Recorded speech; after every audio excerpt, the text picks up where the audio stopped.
Guys আজকে ডিনারে fried রাইসের সাথে চিলি চিকেন রয়েছে। দেখতেই পাচ্ছ, এক্সট্রা গ্রেভি চিলি চিকেন দেখতে পাচ্ছ। এরকম চিলি চিকেনটা খুবই সুন্দর হয়েছে। একটু মাখা মাখা আমরা করিনি, বিকজ অনেকটা রাইস রয়েছে, আমাদেরকে খেতে হবে, তাই একটু গ্রেভিটা বেশি নিয়েছি আমরা, দেখতেই পাচ্ছ। আর এখানে রয়েছে হচ্ছে ফ্রাইড রাইস, না মিক্সড ফ্রাইড রাইস না, একদম প্লেন ফ্রাইড রাইস দেখতেই পাচ্ছ।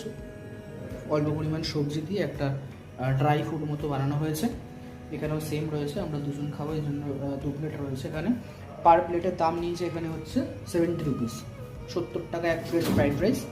আর এই চিলি চিকেন এখানে টোটাল 6 পিস না 8 পিস আছে। ক পিস আছে তোমার? ক পিস আছে চিলি চিকেন? 8 পিস আছে। 8 piece chilli chicken 100, 8 piece chilli chicken 100 টাকা। সো এটাই হচ্ছে আজকে আমাদের ডিনার, ভেজ ফ্রাইড রাইস তার সাথে chilli chicken. That's it, thank you.